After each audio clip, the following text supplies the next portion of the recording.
கர்த்தருடைய வார்த்தை நேராக போவோம். எபேசியருக்கு எழுதின புஸ்தகம் 2ஆம் அதிகாரம், எபேசியருக்கு எழுதின நிருபம் 2ஆம் அதிகாரம் 13ஆம் வசனத்தை படிப்போம், சேர்ந்து படிப்போம். முன்னை தூரமாயிருந்த நீங்கள் இப்பொழுது கிறிஸ்து இயேசுவுக்குள் கிறிஸ்துவின் இரத்தத்தினாலே சமீபமானீர்கள். அப்போஸ்தலனாகிய பவுல் எபேசிய சபைக்கு எழுதும்போது ஒரு பெரிய ஒரு அருமையான ஒரு சத்தியத்தை விலக்கி காண்பிக்கிறார். இயேசு கிறிஸ்துவின் இரத்தத்தினால் நடந்த மகத்துவங்களை பற்றி பேசும்போது, முன்னே தூரமாக இருந்தீர்கள், ஆனால் இப்போ நீங்கள் தூரமாக இல்லை. இப்போ நம்முடைய வாழ்வு எப்படிப்பட்டதாக இருக்குதான், கிறிஸ்து இயேசுவுக்குள் கிறிஸ்துவின் இரத்தத்தினாலே சமீபமாக இருக்கிறீர்கள் என்று நாம் வேதத்தில் பார்க்க ஆரம்பிக்கின்றோம். நீதி என்று சொல்லக்கூடிய காரியத்தை பற்றி நம்ம பார்க்க ஆரம்பிச்சிருக்கிறோம். நீதி என்று சொன்னால் தேவனுக்கு முன்பாக நிற்கக்கூடிய ஒரு திராணி. எப்படி ஆக்கினை தீர்ப்பு இல்லாமல், தண்டனை இல்லாமல், குற்ற உணர்வு இல்லாமல் தேவ சமூகத்தில் இருக்கக்கூடிய ஒரு திராணி. இதை தான் தேவன் மனுஷனை உண்டாக்கும் போதே தேவன் அப்படி தான் உண்டாக்குனார் மனுஷனை. ஆதாமுடைய நிலை எப்படிப்பட்டதாக இருந்துச்சுன்னா அப்படி தான் இருந்துச்சு. நீதிக்குள்ளாக வாழ்ந்தார். தேவனுக்கு முன்பாக குற்ற உணர்வு, அதாவது ஆதியாகமம் 2ஆம் அதிகாரத்தில் பார்க்கும்போது அவங்களுக்குள்ள மனிதர்களுக்குள்ள குற்ற உணர்வை பார்க்க முடியாது. தண்டனை தீர்ப்பு, ஆக்கினை தீர்ப்பு என்ற உணர்வை நம்ம பார்க்க முடியாது. தாழ்வு மனப்பான்மையெல்லாம் பார்க்க முடியாது. ஆனால் இன்றைக்கு மனிதன் தப்பு செய்தாரோ அன்றைக்கு தான் எல்லாமே அவருடைய வாழ்வில் வர ஆரம்பித்தது. நீதிமானாக இருக்கக்கூடிய மனிதன் இப்போ நீதியை இழந்தவனாக, தேவ சமூகத்தை விட்டு துரத்தப்பட்டவனாக, தூர போனவனாக அலைவதை பார்க்க ஆரம்பிக்கிறோம். ஆகதான் பவுல் தன்னுடைய நிருபத்தில் எழுதும்போது, முன்னே நீங்கள் தூரமாக இருந்தீங்க, ஆனால் இப்போ அப்படி இல்லை, நீங்கள் இப்போ தூரமாக இல்லை, நீங்கள் இயேசுவின் இரத்தத்தினாலே சமீபமானீர்கள். நல்லா புரிஞ்சுக்கணும். இப்போ நீங்கள் இங்கே உட்கார்ந்துருக்கிற நீங்கள் யாரும் தூரம் கிடையாது, தூரமானவர்கள் அல்ல, விலக்கப்பட்டவர்கள் கிடையாது, தீண்டத்தகாதவர்கள் கிடையாது. சமீபமானீர்கள், கிறிஸ்துவின் இரத்தத்தினாலே சமீபமானீர்கள் என்று வேதத்தில் பார்க்க ஆரம்பிக்கின்றோம். சரித்திரத்தில் மார்ட்டின் லூத்தர்னு ஒருத்தர் இருக்கிறார். இவர் தன்னுடைய வாழ்வில் பார்த்தீங்கன்னா பல சத்தியத்தை அறிந்து கொண்டவர். ஆரம்பத்தில் ஃபாதராக இருந்தவர். பிற்பாடு கர்த்தருடைய வார்த்தையை ரோமருக்கு எழுதின புஸ்தகத்தில் பெற்றுக்கொண்டு விசுவாசத்தினால் நீதிமான் பிழைப்பான் என்ற சத்தியத்தை அறிந்து கொண்டவராக இந்த பூமியிலே பெரிய பெரிய காரியத்தெல்லாம் பண்ணவர். அவர் மூலமாக தான் லுத்ரன் சபைகள் உருவாக ஆரம்பித்தது, புரோட்டஸ்டாண்ட் சபைகள்லாம் உருவாக ஆரம்பித்தது. இன்றைக்கு உலகத்தில் புரோட்டஸ்டாண்ட் சபைகள் உருவாவதற்கு காரணமாக இருந்தவர் தான் இந்த மார்ட்டின் லூத்தர்னு சொல்லக்கூடியவர். இவருடைய ஆரம்ப காலகட்டத்தில் இவர் இயேசு கிறிஸ்துவை ஏற்றுக்கொள்கிறதுக்கு முன்னாடி, வார்த்தைக்குள்ளே வருவதுக்கு முன்னாடி பார்த்திங்கன்னா, இவர் கிறிஸ்துவ வாழ்க்கையில் அவர் சொல்கிறாரு, சமாதானம் இல்லாமல் நான் வாழ்ந்தேன் அப்படின்றார் ஃபாதரு.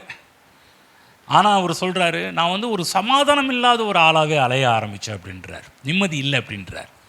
என்னதான் நான் ஊழியம் பண்ணினாலும், என்னதான் நான் பல காரியத்தை நாங்கள் செய்தாலும் சமாதானம் இல்லாமல் அலைந்த ஒரு மனிதன். அவர் சொல்கிறாரு, இப்படி சமாதானம் இல்லாமல் அலைஞ்சதுனால கிறிஸ்துவத்தில் இருக்கின்ற பல சடங்குகள், பல சம்பிரதாயங்கள், இது எல்லாமே பார்த்திங்கன்னா ஒரு கடைப்பிடிப்பதில் அவ்வளோ தீவிரம் காண்பித்த ஒரு மனிதன் சொல்கிறார். என்ன தான் சடங்கு சம்பிரதாயம்லாம் பண்ண ஆரம்பித்தா கூட நிம்மதியே இல்லைன்னு சொல்கிறார்.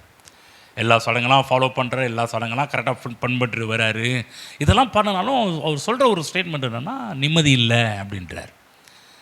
இன்றைக்கு உலகத்தில் சில மக்கள் இருக்கிறாங்க, சடங்கு சம்பிரதாயங்கள் பல காரியத்தெல்லாம் கடைப்பிடிக்கிறாங்க, நிம்மதி இல்லாத ஒரு ஆட்களாக வாழ்ந்துகிட்டு இருக்கிறாங்க. அது மட்டும் இல்லை, மார்ட்டின் லூத்தர் சொல்கிற ஒரு காரியம் பார்த்திங்கன்னா, இவர் கடந்த காலத்தில் செஞ்ச எல்லா பாவத்துக்காகவும் பார்த்திங்கன்னா தன்னுடைய சரீரங்களை வருத்தி கொள்ள ஆரம்பித்தார். அவர் சொல்கிற ஒரு காரியம், இந்த சரீரம் தான் பிரச்சனை, இந்த சரீரம் தான் ப்ராப்ளம், இந்த சரீரம் ஒழுங்காக இருந்துச்சுன்னா நான் நல்லா இருப்பேன்ல, இன்றைக்கி நான் பாவம் செய்கிறதுக்கு காரணமே இந்த சரீரம் தான். ஆகவே ஒரு பண்ணின ஒரு விஷயம் பார்த்திங்கன்னா, இந்த சரீரத்தை ஒடுக்குவதற்காக, இந்த சரீரத்தை ஒரு வழிப்படுத்துறதுக்காகவே அவர் சொல்கிறாரு, பல நோன்புகள் இருந்தேன், பல விரதம் இருந்தேன், பல உபவாசம் இருந்தேன். அது மட்டும் இல்லை, தன்னுடைய சரீரத்தை ஒடுக்குவதற்காக மார்ட்டின் லூத்தர் செஞ்ச ஒரு காரியம், பெல்ட் எடுத்து தன்னைத்தானே அடிச்சுக்குவாராம். இன்றைக்கி எப்படி இந்த சாட்டை அடித்து இப்படி அடிச்சுக்குவாங்க இல்லைங்களா, அந்த மாதிரி அவர் சொல்கிறாரு, பெல்ட் எடுத்து அடிக்கடி தன்னுடைய சரீரத்தை அடித்து கொள்வாராம். அடிக்கடி இந்த மாதிரி பண்ணுவாராம். இது சரீரம் தான் பிரச்சனை, சரீரம் தான் எல்லா பாவத்துக்கும் காரணமாக இருக்குன்னு சொல்லிட்டு தன்னுடைய சரீரத்தை அடி அவரே பெல்ட் எடுத்து அடித்து தன்னுடைய சரீரத்தை ரொம்ப தண்டித்து கொள்வாராம். ஏன்னா அவர் சொல்கிறாருன்னா, தன்னை தண்டித்துக் கொள்வதன் மூலமாக கடவுள்கிட்ட நெருங்கலாம், தன்னை தண்டித்துக் கொள்வது நிமித்தமாக கடவுள்கிட்ட நெருங்கலாம், தேவ சமூகத்துக்கு போகலாம் அப்படின்றலாம் பல நாட்களாக இப்படி செய்தவர். அது மட்டுமல்ல, ஒரு முறை ஒரு மலையில் பார்த்தீங்கன்னா முழங்கால்லையே அவர் மலை ஏறினாராம். பாருங்கள், முழங்காலில் நின்றுக்கிட்டு. இன்றைக்கெல்லாம் சில பேர் பண்ணுறாங்க, சில இந்த மதங்களை சார்ந்த, அந்த கிறிஸ்தவ மதங்களை சார்ந்த பல பேர்லாம் பார்த்திங்கன்னா இந்த முழங்கால்லையே போடுறது, முழங்கால்லையே பல விஷயத்தெல்லாம் பண்ணுறதெல்லாம் பண்ணிகிட்ருக்கிறாங்க.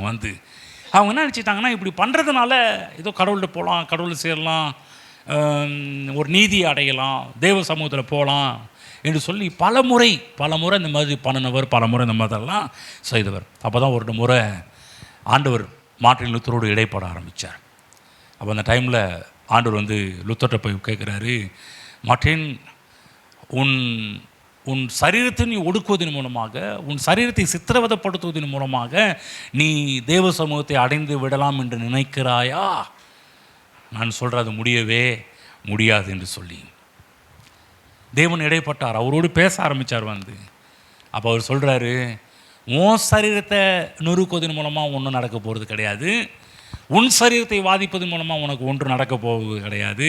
ஆனால் நீ இயேசுவின் சரீரம், உனக்காக என்னுடைய சரீரம் நொறுக்கப்பட்டதை நீ விசுவாசிப்பாயானால், உனக்காக என் சரீரம் பிக்கப்பட்டது என்பதை விசுவாசிப்பாயானால், உனக்காக என் சரீரம் சித்திரவதைப்படுத்தப்பட்டது என்பதை விசுவாசிப்பாயானால் உனக்கு தேவ சமூகம் கிட்டி சேரும். நீ நிச்சயமாக தேவனிடத்தில் வரலாம், நீ தேவனிடத்தில் சேரலாம். ஆகவே உன்னுடைய மாமிசீக முயற்சிகளை விட்டுவிடு, நிறுத்து. இயேசுவின் பாடுகள், நான் உனக்காகப்பட்ட பாடுகளை விசுவாசிக்க ஆரம்பி, என் இரத்தத்தை விசுவாசிக்க ஆரம்பி, முழு மனதோடு நீ என்னை ஏற்றுக்கொள்வாய் என்றால் உனக்கு நல்வாழ்வு கிட்டி சேரும் என்பதை பற்றி பேச ஆரம்பித்தார். அப்போ தான் சரண்டர் பண்ணார், தேவன்கிட்ட விசுவாசிக்க ஆரம்பித்தார். அவர் சொல்கிறாரு, பல வருடங்களாக நான் எதிர்பார்த்த தேவ சமாதானம் என்றைக்கு நான் கர்த்தராகிய இயேசு கிறிஸ்துவை ஏற்றுக்கொண்டவனோ அன்றைக்கே என் வாழ்வில் அந்த சமாதானம் வந்தது என்பதை பற்றி பெரும் மகிழ்ச்சியோடு, பெரும் ஆனந்தத்தோடு சொல்வதை நான் அவருடைய சரித்திரத்தில் நாம் படிக்க ஆரம்பிக்கின்றோம். கவனமாக கேளுங்க தேவ பிள்ளைகளே, இன்றைக்கு பார்த்திங்கன்னா உலகத்தில் நடக்கின்ற எல்லா விதமான அக்கிரமங்கள் இதெல்லாம் பார்க்குறோம், ரொம்ப பெருகி கிடக்குது, பாவம் பெருகி கிடக்குது. இன்றைக்கு ஒரு விதத்தில் இந்த பாவம் பெருகுவது நிமித்தமாக உலகத்தில் அழிவு நாசங்களை நம் ஏராளம் பார்க்க ஆரம்பிக்கின்றோம். கவனமாக கேளுங்க.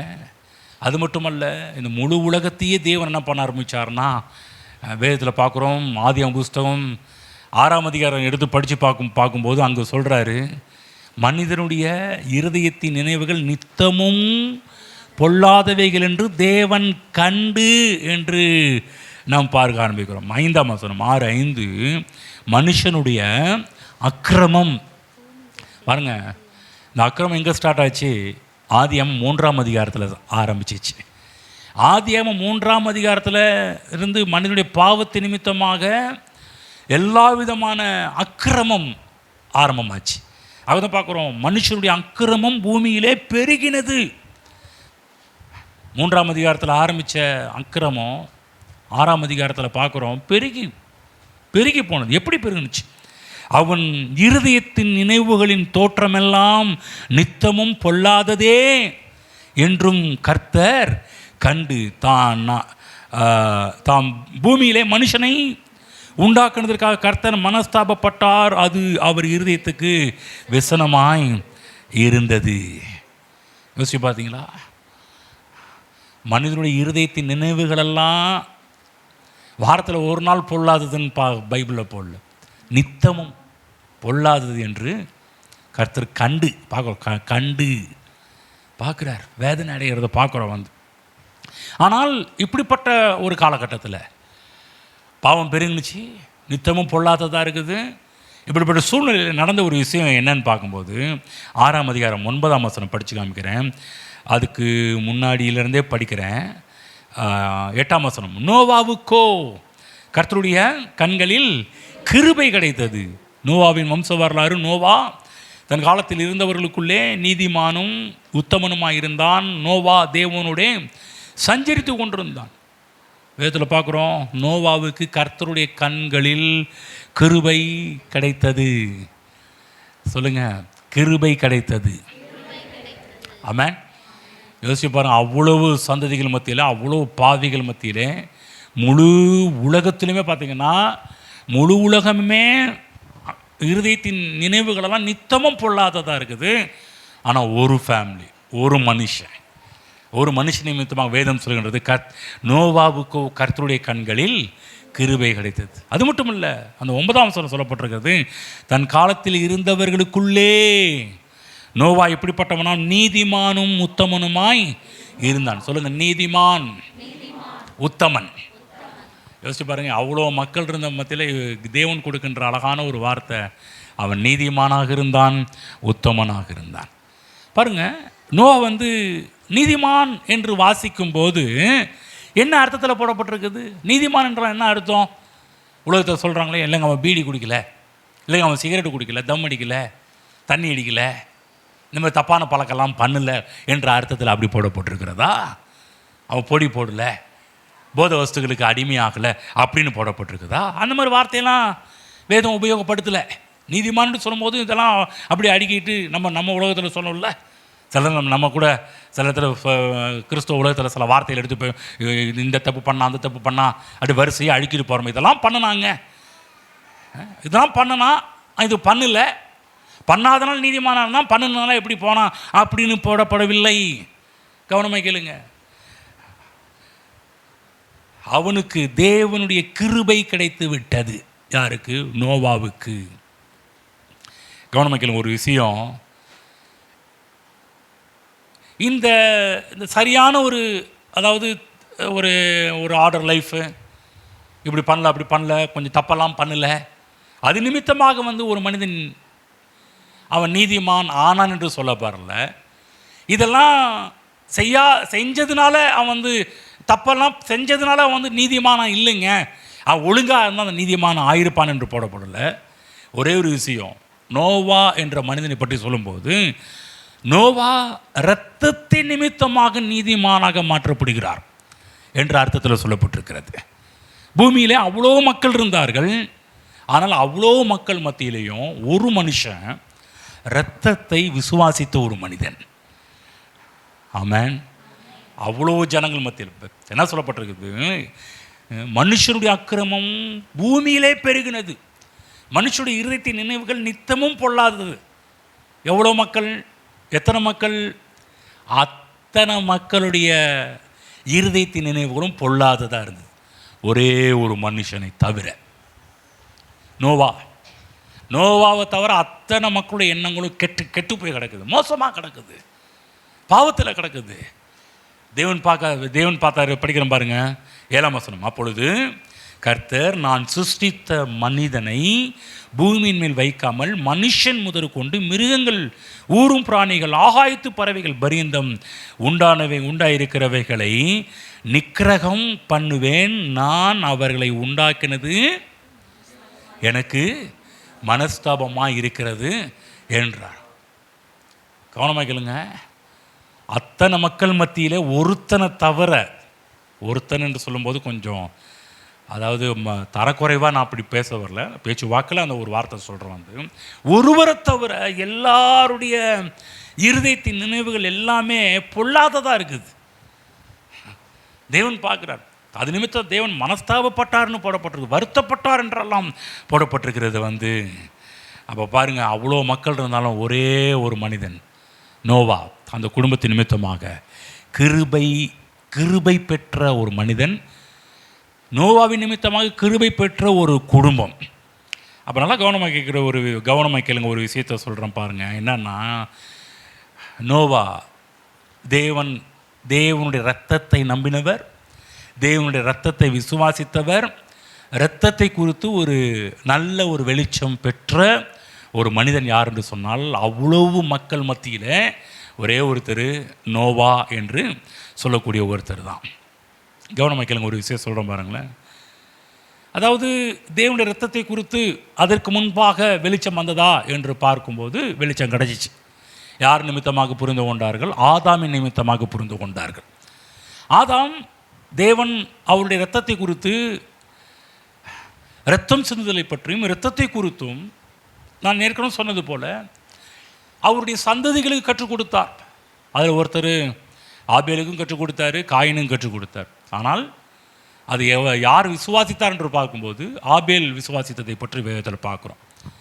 அப்போ ஒரு கேள்வி வரும், அப்போ ஆபேலுக்கு மட்டும்தான் கற்றுக் கொடுத்தாருன்னு பார்க்கும்போது இல்லை, ஆபேலும் கற்றுக் கொடுத்தாரு, காயினும் கற்றுக் கொடுத்தாரு, எல்லாருக்குமே தான் கற்றுக் கொடுத்துட்டு வர்றார். யார் வரையிலும்? ஏனோக்கு வரையிலும். இன்னும் சொல்ல போனால் மெத்துசலா காலகட்டம் வரையிலுமே ஆதாமுடைய நாட்கள் இருந்திருக்கும் என்று சொல்கிறாங்க. பாருங்கள், அப்பப்போ அந்தந்த காலகட்டத்தில் இரத்தத்தை குறித்து மேன்மைகளை ஆதாம் தன்னுடைய சந்ததிகள் ஒவ்வொருத்தருக்காக சொல்லி கொடுத்துட்டு வர்றார். வேதத்தில் பார்க்கும்போது அது ரொம்ப விசுவாசித்தவர் நோவா, அது ஏனோக்குன்னு பார்க்குறோம். ஏனோக்கு பிற்பாடு மெத்துசலா பார்க்குறோம். பிற்பாடு பார்த்திங்கன்னா மெத்துசலா பிற்பாடு அது அவருடைய நாட்களுக்கு பிற்பாடு பார்த்திங்கன்னா நாட்களில் பாருங்கள் அவங்களுடைய இருதயத்தின் நினைவுகள்லாம் ரொம்ப மோசமாக போகுது, எல்லாம் வீணாக போகுது. அவர்களுடைய காலகட்டத்தில் இன்னும் ஒரு மனிதன் எழும்புறாரு, அவர் ரத்தத்தை விசுவாசிக்கிற ஒரு மனிதனாக எழும்புறாரு, அவர் பேர் தான் நோவா. 7ஆம் அதிகாரம் முதல் வசனம் படித்து காமிக்கிறேன் பாருங்கள். 7 முதல் வசனம். கர்த்தர் நோவாவை நோக்கி, நீயும் உன் வீட்டார் அனைவரும் பேழைக்குள் பிரவேசியுங்கள், இந்த சந்ததியில் உன்னை எனக்கு முன்பாக நீதிமானாக கண்டேன். திரும்ப அடிக்கடி தேவன் பேசுகிற ஒரு காரியம், நோவாவை நீதிமானாக நான் பார்க்குறேன் அப்படின்றார். ஆக தான் சொல்கிறாரு, தன் காலத்தில் இருந்தவர்களுக்குள்ளே நீதிமான். நீதிமான் என்று சொன்னால் என்ன? தேவனுக்கு முன்பாக நிற்க திராணி பெற்றவன், தேவனுக்கு முன்பாக நிற்க தகுதியுள்ளவன், தேவனுக்கு முன்பாக வாழ அருகதை உள்ளவன் என்ற அர்த்தத்தில் சொல்லப்பட்டிருக்கிறது. ஆகவே இங்கே நோவாவை பற்றி பார்க்குறோம். இவன் இந்த சந்ததியில் உன்னை எனக்கு முன்பாக நீதிமானாக கண்டேன். இந்த சந்ததியில் கவனமாக கேளுங்க, நோவா முதலாவது இரத்தத்தை குறித்து விசுவாசித்த ஒரு மனிதன், அது நிமித்தமாக நீதிமானாக கருதப்பட்டவர், நீதிமானாக இருந்தவர். இவர் மட்டும் இல்லாமல் தன்னுடைய பிள்ளைகளுக்கும் இரத்தத்தின் மகத்துவங்களை கற்றுக் கொடுத்த ஒரு மனுஷன்.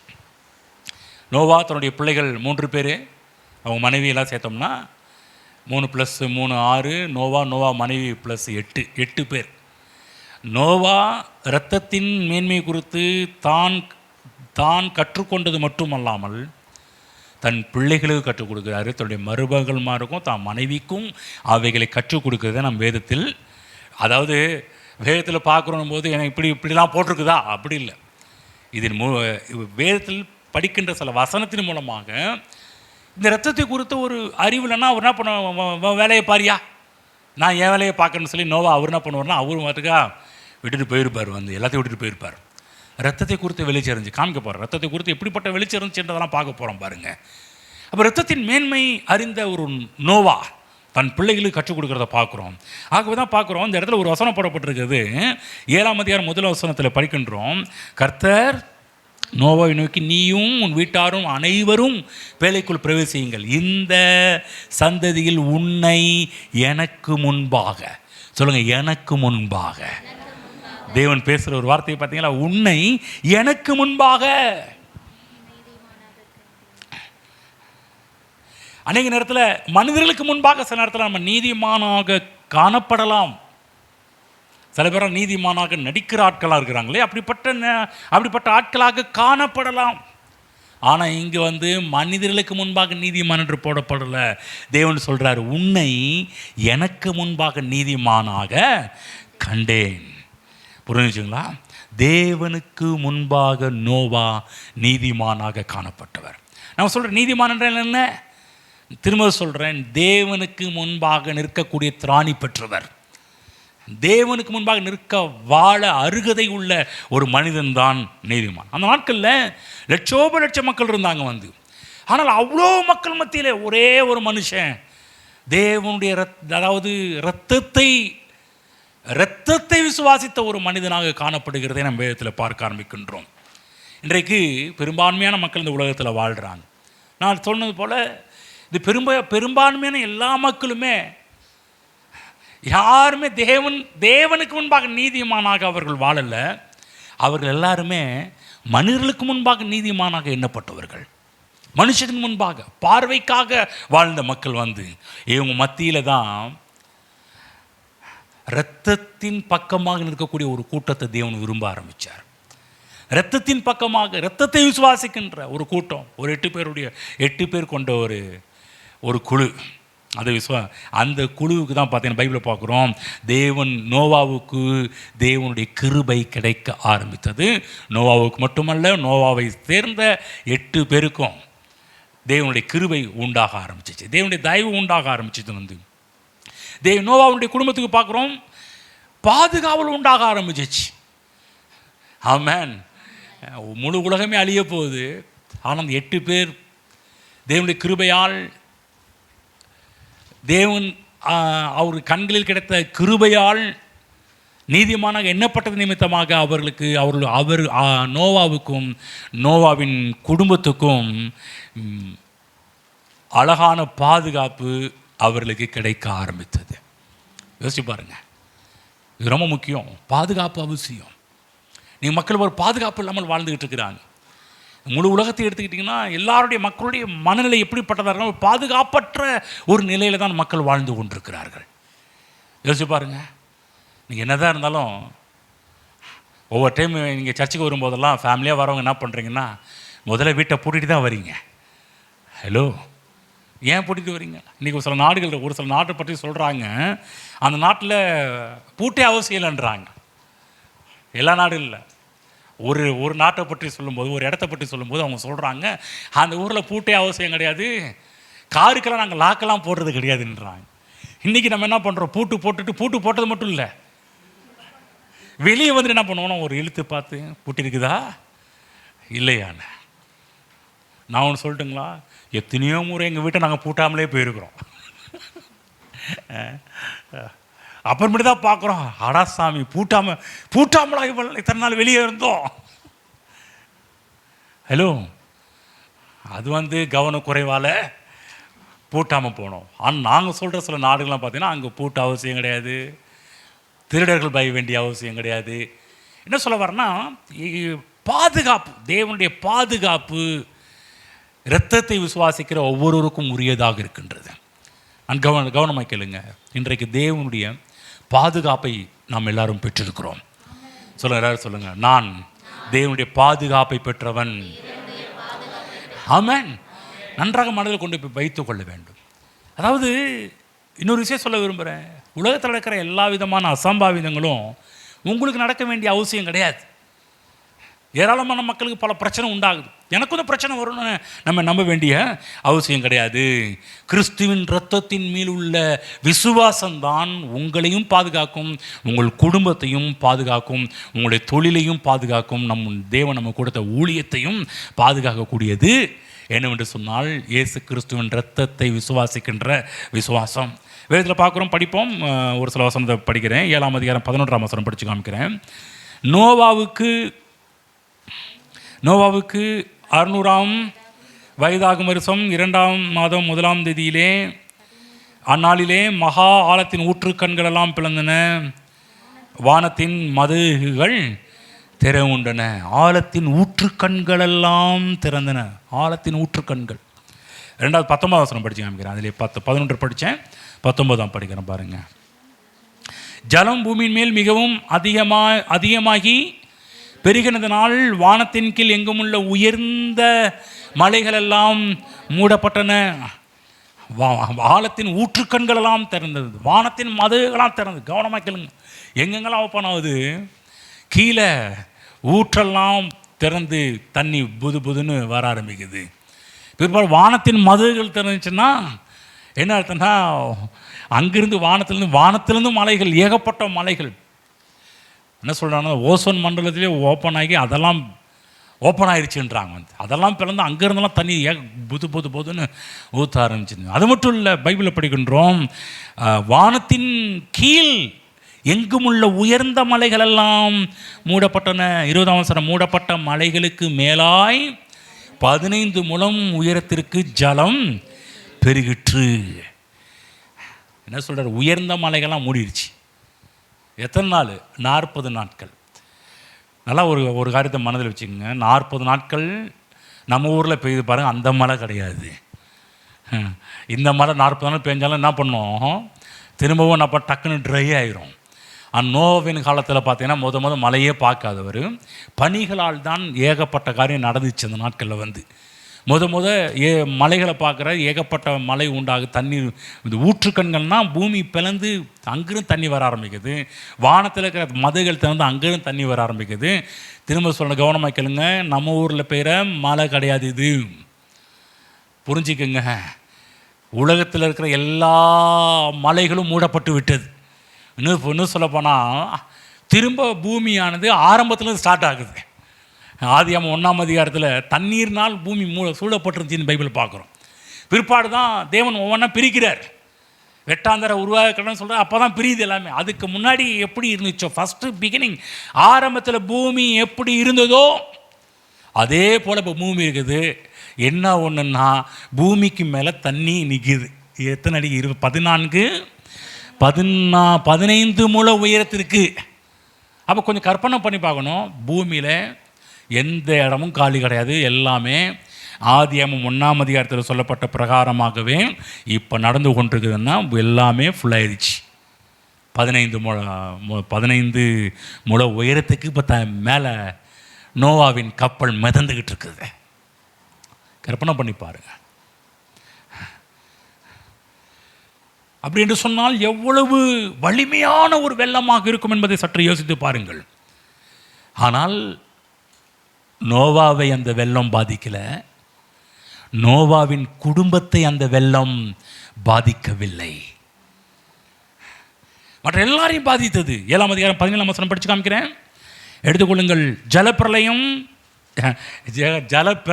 சொல்லுங்க, பிரளயம். வார்த்தை எவ்வளோ அழகாக இருக்குது பாருங்கள். சும்மா இல்லை, ஏதோ சும்மா மழை பெஞ்சிச்சுன்னு கிடையாது. ஜல பிரளயம் 40 நாள் பூமியின் மேல் உண்டான போது ஜலம் பெருகி பேழையை கிளம்ப பண்ணிற்று. அது பூமியின் மேல் மிதந்தது. நோவாவின் பேழையோ பூமியின் மேல் மிதந்தது. சொல்லுங்க, மிதந்தது. என்னன்னா, முழு உலகத்தையுமே நிர்மூலமாக்கி போட்ட ஜலம் நோவாவின் குடும்பத்தை உயர உயர உயர கொண்டு போயிட்டே இருந்துச்சு, மேலே கொண்டு போயிட்டே இருந்துச்சு.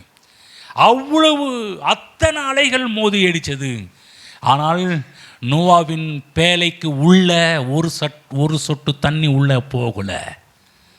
எவ்வளோ அழகாக தேவன் டிசைன் பண்ணியிருக்கிறார் பாருங்கள். நோவாவுக்கு எவ்வளோலாம் கற்றுக் கொடுத்துருக்கிறாரு பாருங்கள். ஒரு பேழையை கட்ட சொன்னது மட்டும் அந்த பேழைக்கு உள்ளும் புறமும் கீழ் பூச சொல்லி ஒரு சொட்டு தண்ணி உள்ளே போகாத அளவுக்கு பயங்கரமான பிரில்லியன்ட் மூளை ஆண்டவருக்கு எவ்வளோ அழகாக தேவன் நோவாவை கற்றுக் கொடுத்து, நோவா எவ்வளோ அழகாக அந்த பேழையை கட்ட சொல்லி என்று சொன்னால் விசுவாசத்தின் வலிமை அப்படிப்பட்டது. தேவன் நோவாவுக்கு கொடுத்த விசுவாசம் அப்படிப்பட்டது. நோவாவுக்கு கட்ட சொன்ன வடிவமைப்பு அப்படிப்பட்டது. ஆகதான் வேதம் சொல்கிறது, உங்கள் விசுவாசமே உலகத்தை ஜெயிக்கிற ஜெயம். எவ்வளோ உண்மை பாருங்க. ஆமென். சொல்லுங்க, எங்கள் விசுவாசமே உலகத்தை ஜெயிக்கிற ஜெயம். ஆமென். யோசிச்சு பாருங்க, வெள்ளத்தினுடைய சத்தம் மக்களுக்கு கேட்டுச்சு. பூமி மூழ்கிறதுக்கு தண்ணியெல்லாம் அந்த பூமி மூழ்கிறதுக்கு முன்னாடியே கேட்டுச்சு. அது மட்டும் இல்லை, அதோடைய சத்தமும் ஆனால் ஒரு பாதிப்பும் இவர்களுக்கு ஏற்படவில்லை. யாருக்கு? நோவாவுக்கும் நோவாவின் குடும்பத்தை சேர்ந்த 8 பேருக்கும். நான் சொல்கிற தேவ பிள்ளைகளே, நம்முடைய வாழ்வில் கூட பிசாசானவன் கர்ஜிக்கிற சிங்கம் போல எவனை விழுங்கலாமை என்று வகை தேடி சுற்றி திரிந்து கொண்டிருக்கிறான் என்று வேதத்தில் போடப்பட்டிருக்குது, படிக்கின்றோம். கர்ஜிக்கிற சிங்கம் போல. ஆனால் ஒரு காரியம் கவனமாக கேளுங்க, அவனுடைய அழிவுகள் நம்முடைய வாழ்வில் சம்பவிக்காது. அவன் கெர்ச்சிப்பான், அவன் கத்துவான், அவன் கூச்சல் போடுவான். ஆனால் நான் சொல்கிறேன், நீங்கள் நீதிமான்கள் என்று சொன்னால் கிறிஸ்துவின் இரத்தம் உங்களை பாதுகாக்க வலிமை உள்ளதாக இருக்கின்றது. இயேசுவின் இரத்தம் எப்படி நம்மை பாதுகாக்க வலிமை உள்ளதாக இருக்கிறதோ, அதே போல் இரத்தத்தை குறித்த ஒரு வெளிச்சமோ நோவாவினுடைய குடும்பத்தையும் பாதுகாக்க அவ்வளோ வலிமை உள்ளதாக இருந்தது. கவனமாக கேளுங்க தேவ பிள்ளையில், ஒரு விஷயம் சொல்கிறேன். சாதாரண ஆட்டுக்குட்டியின் ரத்தத்துக்கே அவ்வளோ பவர் அவங்க பார்த்துருப்பாங்கன்னா, நான் சொல்கிறேன், நம்முடைய முற்பிதாக்கள், நம்முடைய முன்னோர்கள் ஆட்டுக்குட்டியின் ரத்தத்தின் மேலே இருக்க அதுக்கே அவ்வளோ பாதுகாப்பை பார்த்துருக்குறாங்கன்னா, நம்ம ஆட்டுக்குட்டியின் ரத்தத்தின் மீதுள்ள விசுவாசம் கிடையாது, கர்த்தராகிய இயேசு கிறிஸ்துவின் இரத்தத்தின் மீதுள்ள விசுவாசத்தில் வாழ்ந்து கொண்டிருக்கிறோம். அப்படி என்றால் அவர்களை விட அதிக பாதுகாப்பை பெற்றவர்கள் நீங்களும் நானும் தான். நன்றாக புரிந்து கொள்ளுங்கள். தேவனுடைய பாதுகாப்புக்குரியவர்கள் என்பதை மறந்து விடாதீர்கள். உங்கள் வாழ்க்கையில் பிசாசன் கர்ஜிக்கிற சிங்கம் போல அவன் கர்ஜனை செய்யக்கூடிய ஒரு மனிதனாக இருக்கலாம். நான் சொல்கிறேன், அவனுடைய அழிவுகள் உங்களை ஒன்றும் செய்ய முடியாது என்று சொன்னால் நீங்கள் நீதிமான்கள். ஆமென். தேவ தயவை பெற்றவர்கள். நோவாவுடைய வீட்டார் 8 பேர் எப்படி பேழைக்குள் பிரவேசித்தார்களோ அப்படியே வெளியே வந்தாங்க. ஒன்று தெரியுங்களா? கதவை லாக் பண்ணதே நம்மால் தான்.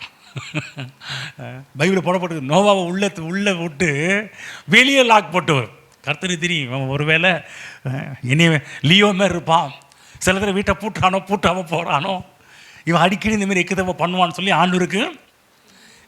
நான் மட்டும் இல்லைங்க, நீங்கள் தான் உட்காந்து சில பேர்லாம் வீட்டை பூட்டாமல் போயிருக்கீங்களே.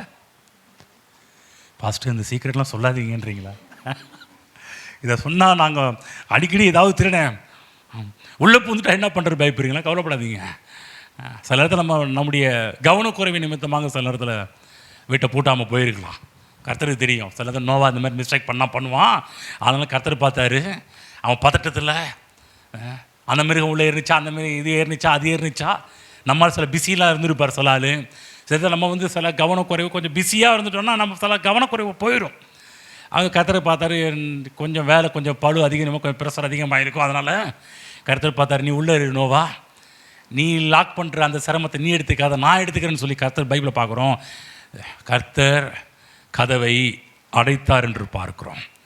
உள்ளே பிரவேசித்தது தேவன். அவர் கதவை பைபிளை பார்க்குறோம். 16ஆம் வசனம். தேவன் அவனுக்கு கட்டளையிட்டபடியே ஆணும் பெண்ணுமாக சகலவித மாம்ச ஜந்துக்களும் உள்ளே பிரவேசித்தன. அப்பொழுது கர்த்தர் நோவாவை உள்ளே விட்டு கதவை சாத்தினார், கதவை அடைத்தார். ஆமென். யோசிச்சு பாருங்க, நோவாவின் வீட்டாருக்கு பயங்கர பாதுகாப்பு, நோவாவுக்கு பாதுகாப்பு. தேவ பிள்ளைகளே, நீ கர்த்தர் நல்லவராக இருக்கிறார், உங்களையும் என்னையும் பாதுகாக்க போதுமானவராக இருக்கிறார். ஆமென். பயப்பட வேண்டிய அவசியம் கிடையாது. உலகத்தை பிசாசு சிலத்தில் பயமுறுத்தலாம், பயப்படாதீங்க. தேவன் பாதுகாக்க வல்லமையுடையவர். பைபிளை பார்க்குறோம், வலுவாமல் நம்மை காக்கக்கூடியவர். தமது மகிமையின் சன்னிதானத்தில் என்னையும் உங்களையும் மாசற்றவர்களாக நிறுத்தக்கூடிய வல்லமையுடையவர். ஆமென். ஒரு தீங்கும் ஏற்படாமல், ஒரு சேதமும் ஏற்படாமல் 8 பேர் வெளியே வராங்க. இது யாரால் முடியும்? அவரால் மட்டும்தான் முடியும். பைபிளில் இந்த மாதிரிலாம் பல அற்புதங்களை காமிக்க வச்சவர்.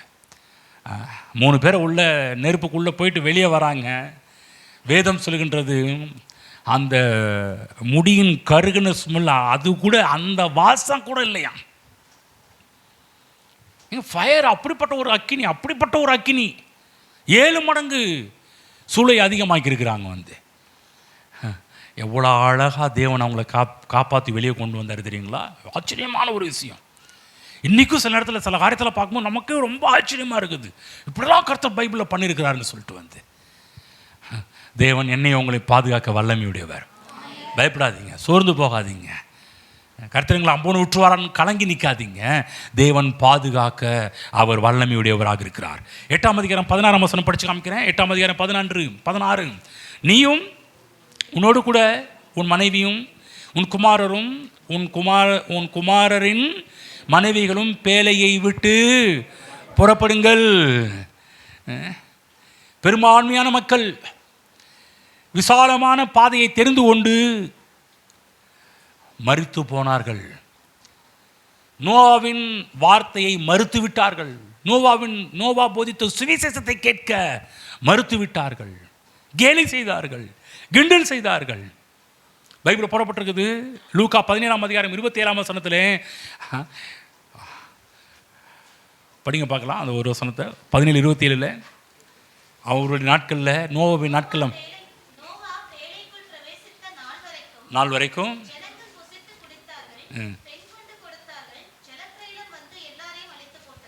எல்லாரையும் அழித்து போட்டது. எல்லா வேலையும் பண்ணாங்க. கவனமாக கேளுங்க, ஒரு விஷயத்தை நோட் பண்ண விரும்புகிறேன். எல்லா காரியத்தையும் பண்ணாங்க. பெண் கொண்டாங்க, பெண் கொடுத்தாங்க, புசிச்சாங்க, குடிச்சானுங்க, வெறிச்சானுங்க, எல்லா காரியமும் பண்ணாங்க. ஆனால் ஒரு காரியத்தை தவற விட்டார்கள். என்ன தவற விட்டாங்க தெரியுங்களா? இரத்தத்தை நினைக்க தவறிவிட்ட ஜனம். அவ்வளோ மக்கள் மத்தியில், அவ்வளோ கூட்ட ஜனங்கள் மத்தியில், அவ்வளோ மக்களும் இரத்தத்தை குறித்த வெளிச்சம் இல்லாமல் போன ஜனங்கள், இரத்தத்தை நினைக்க தவறிவிட்ட ஜனங்கள். தேவ பிள்ளைகளே, இன்னைக்கு கர்த்தருடைய ஆவியானவர் உங்களோடு பேசி கொண்டிருக்கிறார். இயேசு கிறிஸ்துவின் இரத்தத்தை விசுவாசியுங்கள். இயேசு கிறிஸ்துவின் இரத்தத்தின் மீது நம்பிக்கை வையுங்கள். இயேசு கிறிஸ்துவின் இரத்தத்தை பெருமையாக நினையுங்கள், உரிமை பாராட்டுங்கள். நான் சொல்கிறேன், அதனால் கிடைக்கின்ற பாதுகாப்பு, பலாபலம் ஏராளம். யார் யாரெல்லாம் இயேசு கிறிஸ்துவின் இரத்தத்தை உயர்வாக நினைக்கிறீர்களோ, நான் சொல்கிறேன், அவர்களுக்கு கிடைக்கின்ற ஆசீர்வாதங்களே வேறு மாதிரி வந்து இவங்க பார்க்குறோம். இவ்வளோ ஜனங்களும் புசிச்சாங்க, குடித்தாங்க, நல்லது, எல்லா நல்ல விஷயத்தெல்லாம் பண்ணினாங்க. ஆனால் ஒரு விஷயம், நோவாவும் தான் புசிச்சார், நோவாவும் தான் குடித்தார், நோவாவும் தான் பெண் கொண்டார், இது பண்ணார். ஆனால் நோவாவுடைய குடும்பம் இரத்தத்தை விசுவாசித்த குடும்பம், அதனால் பாதுகாக்கப்பட்டது. மற்ற குடும்பம், உலகத்தில் அத்தனை குடும்பமும் இரத்தத்தை விசுவாசிக்காத குடும்பம், இரத்தத்தின் மீது நம்பிக்கை இல்லாத குடும்பம், அத்தனை குடும்பமும் தண்ணீரில் மூழ்கி போனது. தேவ பிள்ளைகளே, இரத்தத்தை நோவா தன்னுடைய வாழ்வில் அஸ்திபாரமாக வைத்திருந்தார். நான் சொல்ல உங்களுக்கு சொல்கிற பார்த்து, இயேசு கிறிஸ்துவின் இரத்தத்தை அஸ்திபாரமாக கொள்ளுங்கள். இரத்தத்தை நம்பியுங்க, இரத்தத்தை நம்புங்கள். இயேசு கிறிஸ்துவின் இரத்தத்தை நம்புங்க, விசுவாசியுங்கள். இரத்தத்தினால் வரக்கூடிய மேன்மைகளையும் பாக்கியத்தையும் அடைந்து கொள்ளுங்கள். நான் சொல்கிறேன், இரத்தத்தை நீங்கள் அதிகமாக விசுவாசிப்பீர்கள் என்று சொன்னால் ஏராளமான விபத்துகளுக்கும் ஆபத்துகளுக்கும் நீங்கள் பாதுகாக்கப்படலாம், காப்பாற்றப்படலாம். இரத்தத்தின் மேன்மையை அறிந்து வாழுங்கள். ஒரு காரியம் சொல்கிறேன் பாருங்களேன். அதில் ஒரே ஒரு வசனத்தை படித்து காமிக்கிறேன். ஓகே, 8ஆம் அதிகாரம் என்ன பண்ணுறாரு பாருங்கள். நோவா பண்ணுற ஒரு அற்புதமான ஒரு காரியம் பண்ணுறார். 8ஆம் அதிகாரம் 19 படிக்கிறேன். பூமியின் மேல் நடமாடுகிற சகல மிருகங்களும், ஊரும் சகல பிராணிகளும், சகல பறவைகளும் ஜாதி ஜாதியாய் பேழையிலிருந்து புறப்பட்டன. அப்பொழுது நோவா கர்த்தருக்கு ஒரு பலிபீடம் கட்டி சுத்தமான சகல மிருகங்களிலும் சுத்தமான சகல பறவைகளிலும் சிலவற்றை தெரிந்து கொண்டு அவைகளை பலிபீடத்தின் மேல் தகன பலிகளாக பலியிட்டான். இதற்கு முன்னாடி பலி செலுத்தின மாதிரி தெரியல. ஆனால் அதுக்கு முன்பாக பார்த்தீங்கன்னா 4ஆம் அதிகாரம் 26ஆம் வசனத்தில் படிக்கின்றோம். சேத்துக்கு ஒரு குமாரன் பிறந்தான், அவனுக்கு ஏனோஸ் என்று பெயரிட்டான். அப்பொழுது மனுஷர் கர்த்தருடைய நாமத்தை தொழுது கொள்ள ஆரம்பித்தார்கள். ஆனால் பலி செலுத்தினாங்கன்னு 4ஆம் அதிகாரத்திலையும் பார்க்க முடியாது, 5ஆம் அதிகாரத்திலையும் பார்க்க முடியாது. நீங்கள் பார்த்துருக்கீங்களா? 4ஆம் அதிகாரத்தில் பார்த்துருக்கீங்களா? பலிபீடம் கட்டினாங்க, பலி செலுத்தினாங்கன்னு பார்த்துருக்கீங்க? நான் பார்க்கல. எங்கே என்ட்ரு ஆகுதுன்னா, பலி செலுத்துகிற முறை எங்கே என்ட்ரு ஆகுதுன்னா 20ஆம் வசனத்தில் என்ட்ரு ஆகுது. ஏனென்று சொன்னால், பலிபீடத்தின் மேல் தகன பலிகளாக பலியிட்டான். 21ஆம் வசனத்தில் சுகந்த வாசனையை கர்த்தர் முகர்ந்தார். அப்பொழுது கர்த்தர், இனி நான் மனுஷன் நிமித்தம் பூமியை சபிப்பதில்லை. மனுஷனுடைய இருதயத்தின் நினைவுகள் அவன் சிறுவயது தொடங்கி பொல்லாததாக இருக்கிறது. நான் இப்பொழுது செய்கிறது போல இனி சகல ஜனங்களையும் சங்கரிப்பதில்லை. என்ன விஷயம்னா, பலி செலுத்துகிற முறை அதுக்கு முன்பாக இது எப்படிங்க ஒரு தெரிஞ்சிருக்கும்? ஒன்றும் இல்லை. அதுக்கு முன்னாடி ஆதாமுக்கு தேவன் கற்றுக் கொடுத்தாரு. தேவன் ஆபேல் காயினை கற்றுக் கொடுத்துருக்கலாம், மற்றவங்களாம் கற்றுக் கொடுத்துருக்கலாம். ஆனால் அவர்கள் நோவா மாதிரி பலி செலுத்துறது டைரெக்டாக போடல. ஒருவேளை பலி செலுத்து, நான் அதெல்லாம் கற்றுக் கொடுத்தது நிமித்தமாக தான் இங்கு நோவா பலிபீடத்தின் மீது சுத்தமான சில பறவைகள் காரியத்தை கொண்டு வந்து பலி செலுத்துறதை பார்க்க ஆரம்பிக்கிறோம். இரத்த பலி இல்லாம இரத்தத்தை விசுவாசித்த மனிதன், இரத்தத்தை நம்பின மனிதன், இரத்தத்தை மேன்மையாக நினைத்த ஒரு மனிதன், பைபிளை போடுறதுக்கு கர்த்தர் சுகந்த வாசனையை கர்த்தர் முகர்ந்தார் என்று பார்க்கும். அதை எடுத்துக்கொண்டார், அதை ஏற்றுக்கொண்டார். அந்த இரத்த காணிக்கையை தேவன் ஏற்றுக்கொண்டார். ஆமென். புரிஞ்சிச்சுங்களா? இந்த நான் இது பண்ணுறேன். இங்கே தான் முதல்ல பலிபீடம் கட்டி பலி செலுத்துகிற முறைகள் இங்கே தான் ஆரம்பிக்குது. இந்த இடத்துல தான் ஆரம்பமாகிறது. அப்படின்னா என்ன அர்த்தம்? இரத்தத்தை கனப்படுத்தின ஒரு குடும்பம், இரத்தத்தை உயர்வாக நினைத்த ஒரு குடும்பம். தேவ பிள்ளை நல்லா புரிஞ்சுக்கங்க. இந்த உலகத்தில் ஏராளமான மக்கள் இருக்கலாம். இவ்வளோ மக்கள் மத்தியில் இயேசு கிறிஸ்துவின் இரத்தத்தின் மீது விசுவாசம் உள்ள ஜனங்களாக எழும்புங்கள், விசுவாசியுங்கள். அவர் சரீரத்தில் பட்ட பாடுகள், அதன் மூலமாக வடிந்த இரத்தங்களை விசுவாசியுங்கள். அவர் இரத்தம் சிந்தினாரே, அவைகளையும் விசுவாசிக்க ஆரம்பியுங்கள். புரிஞ்சுங்களா? இரத்தம் நமக்கு மிகப்பெரிய பாதுகாப்பை கொடுக்கக்கூடியது என்பதை புரிந்து கொள்ளுங்கள். ஆமென். அது மட்டுமல்ல, இங்கு நோவா இரத்தத்தை விசுவாசித்தது மட்டுமல்ல, புதிய ஏற்பாட்டு காலத்திலே இயேசு கிறிஸ்துவினுடைய இரத்தத்தினுடைய மேன்மையையும் நாம் இன்றைக்கு புரிந்து கொள்ள வேண்டும். அன்றைக்கு ஒரு மனிதன் மட்டுமல்ல, அடிக்கடி இரத்தத்தின் மீது பற்றுதல் உள்ளவர்கள் ஏராளமான மக்கள் எழும்பினாங்க. நியாயப்பிரமாண காலகட்டங்களெல்லாம் மோசஸ் மூலமாக ஏராளமான முறைகளெல்லாம் தேவன் கொண்டு வர ஆரம்பித்தார்.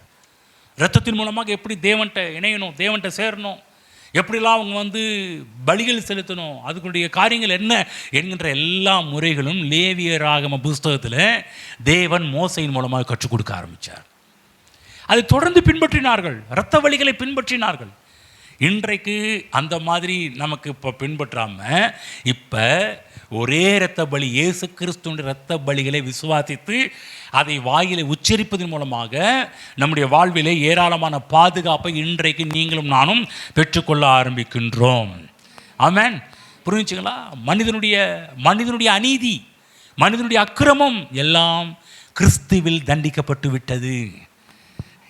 கிறிஸ்துவைகளை எடுத்துக்கொண்டார். கிறிஸ்துவின் இரத்தம் இன்றைக்கு அவைகள் எல்லாவற்றையும் மன்னித்து நம்மை ஏற்றுக்கொண்டு ஒரு புதிய வாழ்வை கிறிஸ்துவின் இரத்தம் கொடுத்திருக்கிறது. ஆகவே தேவ பிள்ளைகளே, கிறிஸ்து மனுக்குலத்தின் அநீதியை தன் மீது ஏற்றுக்கொண்டார் என்பதை புரிந்து கொள்ளுங்கள். இன்னைக்கு நல்ல கவனமாக ஒட்டுமொத்த உலகத்தின் பாவத்தையும் இயேசு தன் மீது எடுத்துக்கொண்டார். இன்றைக்கு நீங்களும் நானும் இயேசு கிறிஸ்து பலியானாரே, அவைகளை விசுவாசிக்கின்ற ஒரு விசுவாசிகளாக நாம் மாற வேண்டும். இயேசு கிறிஸ்து மனிதனுடைய அநீதிக்காக தண்டிக்கப்பட்டார். மனுக்குலத்தின் அநீதிக்காக அவர் கிரயத்தை அவர் கொடுக்க ஆரம்பித்தார். இவைகளெல்லாம் நம்ம விசுவாசிக்க ஆரம்பிக்கணும். இதைத்தான் பவுல் சொல்கிறாரு 1 பேதுரு 3:18, கிறிஸ்துவும் நம்மை தேவனிடத்தில் சேர்க்கும்படி அநீதி உள்ளவருக்கு பதிலாக பாடுபட்டாரே. ஆமென். இன்றைக்கி நீங்களும் நானும் கிறிஸ்துவின் இரத்தத்தினால் மீட்கப்பட்டவர்கள், நம்மை தேவனிடத்தில் சேர்க்கும்படிக்கு. ஆமென். இன்றைக்கு நீங்களும் நானும் தேவனிடத்தில் சேர்க்கப்பட்டிருக்கிறோம். மனுஷண்ட கிடையாது, தேவனிடத்தில் சேர்க்கும்படிக்கு அநீதி உள்ளவருக்கு பதிலாக நீதி உள்ளவராக அவர் பாடுபட்டார் என்று வேதத்தில் படிக்கின்றோம். ஆகதான் இயேசு கிறிஸ்து சொல்கிறார், நானே வழி, நானே சத்தியம், நான் தான் ஜீவன் சொல்கிறார். வேறு யாரும் கிடையாது. அப்போ பரலோகத்துக்கு செல்வதற்கு ஒரே வழி, பரலோகத்துக்கு செல்ல தகுதியான ஒரே ஒருத்தர் யார்? அவர் கர்த்தராகிய இயேசு கிறிஸ்து. ஆமென். இன்றைக்கு நீங்களும் நானும் தேவ சமூகத்தில் கிட்டி சேர முடியும். நன்றாக புரிந்து கொள்ளுங்கள். தேவன் நமக்காக ஏற்படுத்தின வழி என்ன? இரத்த வழி. தேவன் சொன்னார், நானே வழியும் சத்தியமும் ஜீவனுமாக இருக்கிறேன், என்னை இல்லாமல் ஒருவனும் பிதாவினிடத்தில் தேவ சமூகத்தில் வர முடியாது. அப்போ நீங்கள் தேவ சமூகத்தில் கிட்டி சேரக்கூடிய ஒரே வழி இயேசு கிறிஸ்துவோட ரத்தம். அப்போ பிதாவிடத்தில் சேரக்கூடிய ஒரே வழி இயேசு. இயேசு இல்லாமல் நீங்களும் நானும் அவர்கிட்ட வர முடியாது. ஒவ்வொரு முறையும் நாம் ஜெபம் செய்யும்போது தேவ சமூகத்தில் நெருங்க முடியும். இயேசு கிறிஸ்துவின் ரத்தம் தேவ சமூகத்தில் நாம் சேருவதற்கு உரிய அனுமதி சீட்டை கொடுத்து விட்டது. நல்ல பலனை இயேசு கிறிஸ்து ரத்தம் நமக்கு கொடுத்திருக்கிறது. ஆகுதான் தேவ பிள்ளைகளே, இன்றைக்கு நீங்களும் நானும் தகுதி பெற்றவர்கள். என்ன தகுதி பெற்றவர்கள்? இயேசு கிறிஸ்துவின் சமூகத்திற்கு செல்ல தகுதி பெற்றவர்கள். ஆகுது வேதம் சொல்லுது. ஒரு எபிரேயர் புஸ்தகம் 10ஆம் அதிகாரம் 19ஆம் வசனத்தையும் 20ஆம் வசனத்தையும் படித்து காமிக்கிறேன். 10ஆம் அதிகாரம் 19, 20. ஆகையால் சகோதரரே, நாம் பரிசுத்த ஸ்தலத்தில் பிரவேசிப்பதற்கு இயேசுவானவர் தமது மாம்சமாகி திரையின் வழியாய் புதிதும் ஜீவனுமான மார்க்கத்தை நமக்கு உண்டு பண்ணினபடியால் அந்த மார்க்கத்தின் வழியாய் பிரவேசிப்பதற்கு அவருடைய இரத்தத்தினாலே நமக்கு தைரியம் உண்டாயிருக்கிறபடியினாலும். புரிஞ்சுச்சுங்களா? இரத்தத்தினாலே நமக்கு தைரியம் உண்டாயிருக்கு. சொல்லுவோம், இயேசுவின் இரத்தத்தினால் எனக்கு தைரியம் உண்டாயிருக்கிறது. ஆமென். இந்த இயேசு கிறிஸ்து நமக்கு ஒரு அழைப்பு கொடுக்கிறார். நீ வா, வரலாம். பைபிள் புறப்பட்டிருக்குது. ஆதலால் இரக்கத்தை பெறவும் ஏற்ற சமயத்தில் சகாயம் செய்யும் கிருபையை அடையவும் தைரியமாய், சொல்லுங்க, தைரியமாய் கிருபாசன தண்டையில் சேர கடவோம். ஆமென். ஒரு காரியம் சொல்ற கவனமாக கேளுங்க. பழைய ஏற்பாட்டு பரிசுத்தவான்கள் எல்லாருமே தேவ சமூகத்தை வாஞ்சித்தவர்கள். நன்றாக கவனியுங்கள். வேதத்தில் வாழ்ந்த எல்லா பரிசுத்தவான்களுமே தேவ சமூகத்தை வாஞ்சித்தார்கள், தேவ பிரசன்னத்தை வாஞ்சித்தார்கள். ஆனால் எல்லாருக்கும் அந்த ஸ்லாக்கியம் கிடைக்கல.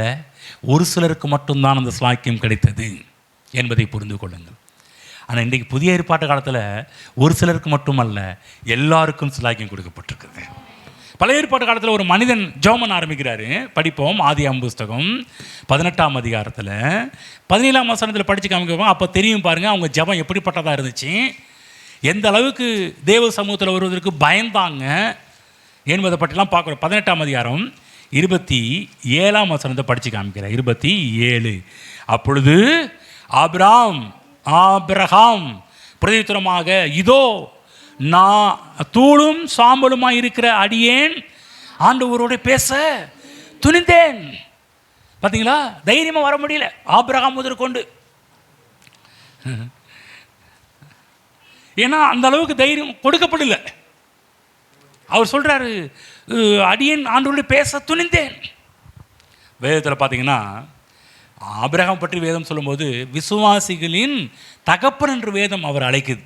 ரோமர்கள் புஸ்தகம் 4ஆம் அதிகாரத்தில் எடுத்தவங்க படிக்கலாம், நான் படிக்கிறேன். இப்போ 4:17 அநேக ஜாதிகளுக்கு உன்னை தகப்பனாக ஏற்படுத்தினேன் என்று எழுதியிருக்கிறபடி அவன் தான் விசுவாசித்தவருமாய் மரித்தோரை உயிர்ப்பித்து இல்லாதவைகளை இருக்கிறவைகளைப் போல அழைக்கிற தேவனுக்கு முன்பாக நம் எல்லாருக்கும் தகப்பனானான்.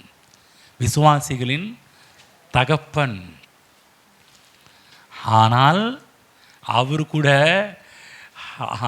நான் எப்படிப்பட்டவனாக இருக்கிறேன்னா, இதோ தூளும் சாம்பலுமாய் இருக்கிறேன், அடியேன் ஆண்டவரோடு பேச துணிஞ்சேன். இப்போதான் கொஞ்சம் துணிகிறேன், இப்போதான் அவருக்கு ஒரு தைரியம் வர ஆரம்பிக்குது. ஆனால் புதிய ஏற்பாடு சொல்கிறார் இல்லையா, நீ தைரியமாக வாப்பா, ஏற்ற சமயத்தில் சகாயம் செய்யும் கிருபை அடையும் கிருபாசனத்திலே தைரியமாக வா. ஆனால் இவர் தைரியமாக வராமல் எப்படி பண்ணுற நம்ம ஆபிரகாம் பார்த்தீங்கன்னா இப்போ தான் கொஞ்சம் உள்ள வர துணிந்தி அப்படின்றார். வேதம் சொல்லுகின்றது. ஆபிரகாம் பற்றி வேதம் சொல்லும்போது யாக்கோபு புஸ்தகம் 2ஆம் அதிகாரம் 23ஆம் வசனம். அப்பொழுது அப்படியே ஆபிரகாம் தேவனை விசுவாசித்தான், அது அவனுக்கு நீதியாக எண்ணப்பட்டது என்கிற வேத வாக்கியம் நிறைவேறிற்று. அவன் தேவனுடைய சிநேகிதன் எண்ணப்பட்டான். சொல்லுங்க, சிநேகிதன்.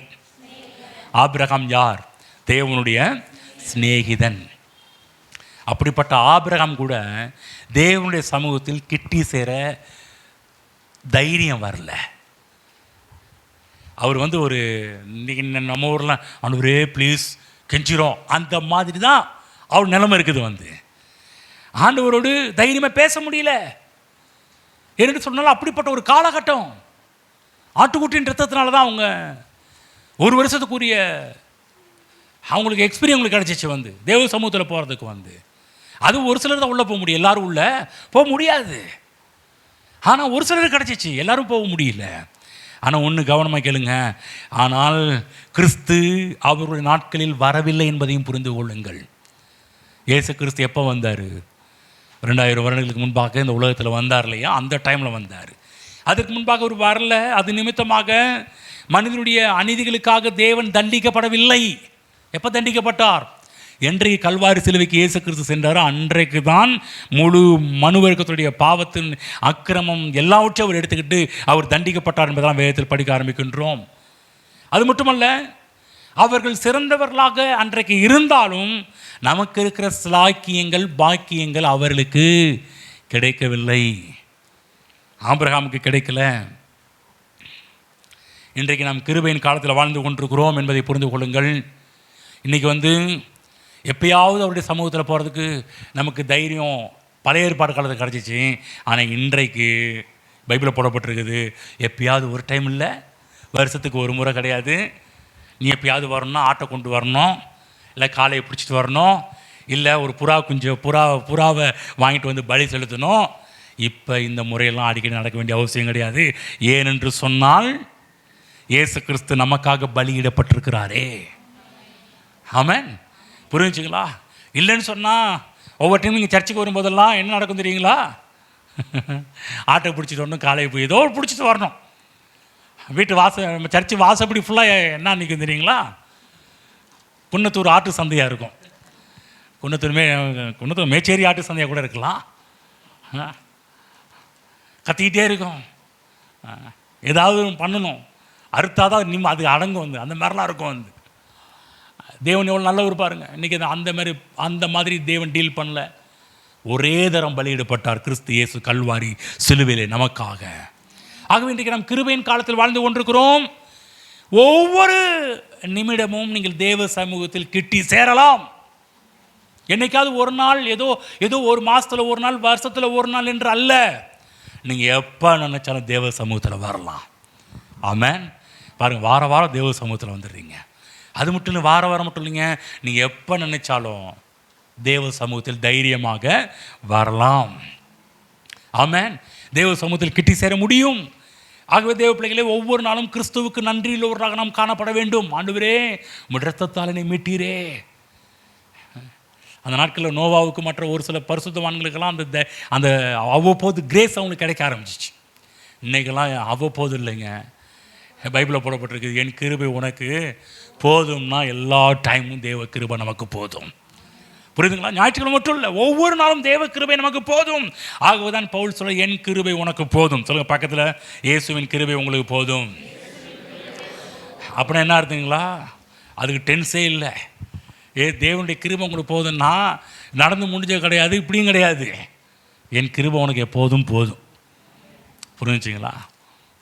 தேவ கிருபை பெற்றவர்கள், தேவனுடைய கிருபையினால் நிறைந்தவர்கள் என்பதை புரிந்து கொள்ளுங்கள். ஆக வேதம் சொல்கிறது, மேன்மை பாராட்டுகிறவன் கிறிஸ்துவை குறித்தே மேன்மை பாராட்டத்தக்கதாக அவரே நம்முடைய நீதியானார். சொல்லுங்க, இயேசு என்னுடைய நீதியாக இருக்கிறார். ஆமென். ஆகதான் நீதி என்று சொல்லக்கூடிய பதத்தை மறுபடியும் ஞாபகப்படுத்துகின்றேன். தேவ சமூகத்தில் கிட்டி சேரக்கூடிய திராணி, தேவ சமூகத்தில் தைரியமாக வரக்கூடிய ஸ்லாக்கியம். தைரியமாக வரலாம். பக்கத்து சொல்லுங்கள், தைரியமாக வரலாங்க. பயப்பட வேண்டிய அவசியம் கிடையாது, கலங்க வேண்டிய அவசியம் கிடையாது, கிருபை கிடைக்குமான்னு ஏக்கப்பட வேண்டிய அவசியம் கிடையாது. அவர் சொல்லிட்டார், என் கிருபை உனக்கு எப்போதும் போதும். ஏதோ ஒரு டைம் இல்லை, எனக்கு ஒரு மாதம், வாரத்துக்கு ஒரு நாள், மாதத்துக்கு ஒரு நாள், வருஷத்துக்கு ஒரு நாள் கிடையாது. என் கிருபை உனக்கு போதும். ஆகதான் தேவ பிள்ளைகளே, நமக்கு கிறிஸ்து தேவனுடைய திராணியாக இருக்கின்றார். ஆமென். புரிஞ்சுங்களா? இயேசு கிறிஸ்து ரத்தம் போதுமானதாக இருக்கின்றது. தேவ பிள்ளைகளே, இயேசு கிறிஸ்து நாமம் போதுமானதாக இருக்கின்றது. யாரெல்லாம் இயேசு கிறிஸ்துவின் ரத்தத்தை கனப்படுத்துகிறார்களோ, பைபிள் சொல்லுது, என்னை கனம் பண்ணுகிறவனை நான் கனம் பண்ணுவேன். ஆகதான் ஒரு மனுஷன் நோவா காலகட்டத்தில் ரத்தத்தை கனம் பண்ணின ஒரு மனுஷன், கர்த்தர் கனம் பண்ணுற விதம் எப்படி தெரியுங்களா? முழு உலகத்துக்கும் நாசம் உண்டானது. ஆனால் இந்த குடும்பத்தை தேவன் கனம் பண்ணினார், கர்த்தர் கனம் பண்ணார். 1 வருஷம் வச்சு பாதுகாத்தார். நான் பெஞ்சது 40 நாள் தண்ணி மழை எல்லாம் வந்துச்சு. ஆனால் அது வடிகிறதுக்கே 1 வருஷம் ஆச்சுன்னு பைபிளில் போட்டிருக்குது. புரிஞ்சிச்சிங்களா? வருஷ கணக்கா ஆனது என்று பைபிளில் போடப்பட்டிருக்குது. ஆகவே தேவ பிள்ளைகளே, இன்றைக்கு நமக்கு ஜெபத்துக்கு பதில் துரிதமாக வர ஆரம்பிக்கின்றது. எது நிமித்தமாக? இயேசு கிறிஸ்துவின் இரத்தத்தின் நிமித்தமாக. ஆகவே திரும்ப சொல்ற, தைரியமாய் வரலாம். சொல்ல, தைரியமாய் கிட்டி சேரலாம். ஆமென். பயப்பட வேண்டிய அவசியம் கிடையாது. நன்றாக புரிந்து கொள்ளுங்கள். வேதத்தை பிரிக்கும் போது கிபி கிமு என்று சொல்லுவாங்க. கிபி என்றால் என்ன? கிறிஸ்துவுக்கு பின்னாடி. கிமு என்றால் கிறிஸ்துவுக்கு முன்னாடி. இன்னொரு வாரம் சொல்கிறேன், இன்னொரு பதத்தை பிரிக்கலாம். புதிய ஏற்பாடு, பழைய ஏற்பாடு. புரிஞ்சுங்களா? என்னென்னா, கிறிஸ்துவுக்கு பின்னாடி நிகழ்ந்த எல்லா சம்பவங்களும் புதிய ஏற்பாட்டிலே அடங்கி இருக்கிறது. பழைய ஏற்பாட்டில் புதிய ஏற்பாட்டுக்கு முன்னாடி நடந்த எல்லா சம்பவங்களும் அதில் அடங்கி இருக்கிறது. ஆனால் பழைய ஏற்பாட்டில் இருக்கிற சில சம்பவங்கள் புதிய ஏற்பாட்டு விசுவாசிகளுக்கு பொருந்தாது. நன்றாக புரிந்து கொள்ளுங்கள். நீதியை குறித்த விஷயத்தில் பழைய ஏற்பாட்டிற்கும் புதிய ஏற்பாட்டிற்கும் ஏராளமான பெருத்த வித்தியாசம் இருக்கின்றது. நீதி என்ற காரியத்தை பார்க்கும்போது, ஆகவே ரெண்டுத்தையும் மிங்கிள் பண்ண முடியும், ரெண்டுத்தையும் ஒன்றுன்னு சொல்ல முடியாது. ரெண்டுத்துக்கும் பயங்கர வித்தியாசம் இருக்குது.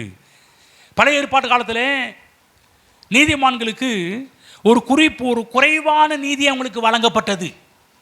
ஃபுல்லாக கிடைக்கல, டெம்பரவரி, கொஞ்ச காலத்துக்கு. அந்த இரத்தத்துடைய எக்ஸ்பெரி முடிகிற வரையிலும் தான். நீங்கள் எக்ஸ்பெரிமெண்ட் வேறு மாதிரி நினச்சக்கூடாது. என்னங்க அது, இது ஒரு நல்ல இதாக போகக்கூடியது, இது இப்படி அதை பற்றி சொல்லலை. நான் ஜீவனுள்ள ரத்தத்தை பற்றி பேசிட்டு வரேன்.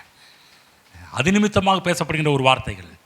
அப்போ தேவ சமூகத்தில் ஒரு குறிப்பிட்ட அளவில் தான் அவர்களால் கிட்டி சேர முடிஞ்சது பழைய ஏற்பாட்டு காலகட்டத்தில். ஆமென். பக்கத்தில் புரிஞ்சான்னு கேளுங்க. பக்கத்தில் ஏதாவது உள்ளே போச்சான்னு கேளுங்க. பக்கத்தில் கேளுங்க, ஏதாவது உள்ளே போச்சுங்களா? இப்போ என்ன சொன்னீங்க கேளுங்க. பக்கத்தில் இப்போ என்ன பேசிட்டு கேளுங்க. பழைய ஏற்பாட்டு காலத்தில் இருந்த நீதி எல்லாம் வரம்புக்குட்பட்டது.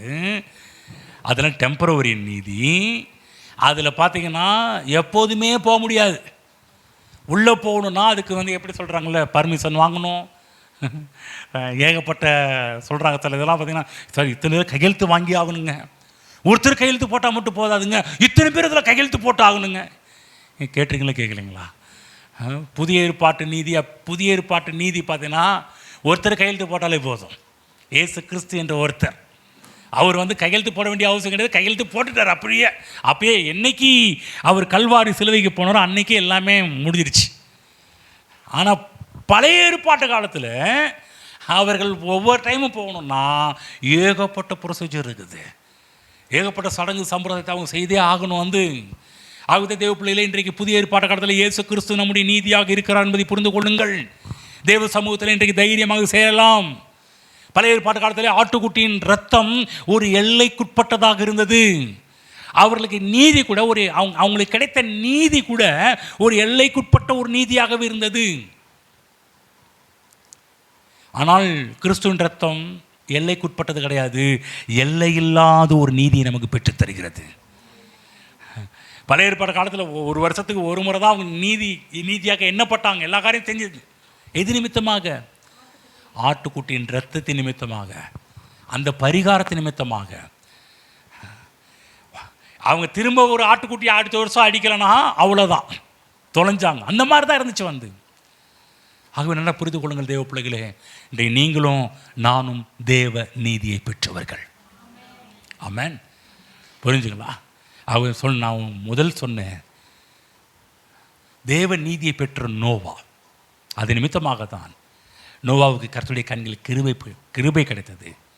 நீதிமான், எனக்கு முன்பாக உன்னை நீதிமானாக கண்டேன் என்று தேவன் நோவாவை பார்த்து சொன்னது போல இன்னைக்கு நீங்களும் நானும் நீ எனக்கு முன்பாக நீதிமானாக உன்னை பார்க்குறேன். எல்லாரும் சொல்லுங்கள், தேவன் என்னை பார்க்கும் போதெல்லாம் என்னை நீதிமானாக பார்க்கிறார். ஆமென். ஒரு நாளும் மறந்துடக்கூடாது. இன்றைக்கி உலகத்தில் சில கிறிஸ்தவம் வாழ்கிற மாதிரிலாம் அந்த மாதிரி இன்னும் நமக்குள்ளே வரக்கூடாது. நம்மளை பார்க்கும்போதே இயேசு கிறிஸ்துவின் இரத்தத்தின் நிமித்தமாக, கல்வாரி பாடுகள் நிமித்தமாக நீங்களும் நானும் தேவ நீதியாக மாற்றப்பட்டிருக்கிறோம். சொன்னோம் இல்லையா? அவரே நமக்கு தேவ நீதியாக இருக்கிறார். தேவ நீதியை பெற்றிருக்கிறோம் என்பதை புரிந்து கொள்ளுங்கள். ஆமென், ஆமென். அது மட்டுமல்ல, தேவ பாதுகாப்புக்குரியவர்கள் என்பதை பார்க்க ஆரம்பித்தோம். ஏராளமான பாதுகாப்புக்கு நமக்கு இருக்கிறது. பயப்படாதீங்க, கர்த்தருடைய கிருபை பெற்றவர்கள். அடுத்தது பார்க்க ஆரம்பித்தோம், பழைய ஏற்பாட்டுக்கும் புதிய, அதாவது கிபிக்கு வித்தியாசம் இருக்குது. பழைய ஏற்பாட்டின் நீதி தற்காலிகமானது, புதிய ஏற்பாட்டில் அப்படி கிடையாது என்பதை புரிந்து கொள்ளுங்கள். எழுந்து நிற்போம். சில உதாரணங்கள் அடுத்த வாரத்தில் பார்ப்போம்.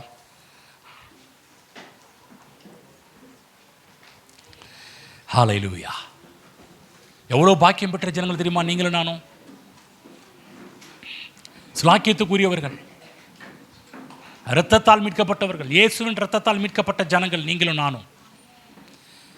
இயேசு கிறிஸ்துவின் இரத்தத்தை குறித்த மகிழ்ச்சி, சந்தோஷம் நம்மை ஆட்கொள்ள வேண்டும். எப்படி நோவா தன் மனைவிக்கும் தன் பிள்ளைகளுக்கும் இரத்தத்தை குறித்து போதித்திருப்பாரோ, நான் சொல்கிறேன், நீங்களும் இயேசுவின் இரத்தத்தை குறித்து மக்களுக்கு, உங்கள் பிள்ளைகளுக்கும், உங்கள் மனைவிமார்களுக்கும், உங்கள் கணவன்மார்களுக்கும், உங்கள் பிள்ளைகளுக்கும் இயேசு கிறிஸ்துவின் இரத்தத்தை அடிக்கடி சொல்லிக் கொடுத்துக்கிட்டே இருக்கணும். இரத்தத்தை குறித்து மேன்மையை புரிந்து கொள்ள வேண்டும்.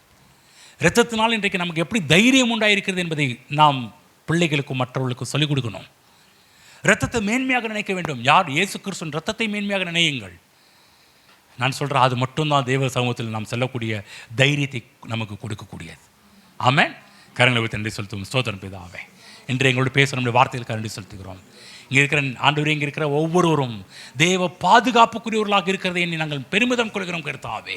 ஹல்லேலூயா, ஹல்லேலூயா. நன்றி ஆண்டவரே. உம்முடைய கிருபை எங்களுக்கு போதும் ஆண்டவரே. உம்முடைய கிருபை எங்களுக்கு போதும் ஆண்டவரே. உம்முடைய கிருபை எங்களோடு இருப்பதற்காக நன்றி செலுத்துகிறோம் ஆண்டவரே. இந்த 5ஆம் மாதத்திலே உம்முடைய கிருபையை நாங்கள் காண்கிறோம். உம்முடைய கிருபையை நாங்கள் ருசிக்கிறோம் ஆண்டவரே. கிருபை பெற்ற ஜனங்களாக இந்த பூமியில் நம்முடைய பிள்ளைகள் வாழட்டும் கர்த்தாவே. ஹல்லேலூயா. மிகப்பெரிய பாதுகாப்பை நம்முடைய பிள்ளைகள் உணரட்டும் கர்த்தாவே.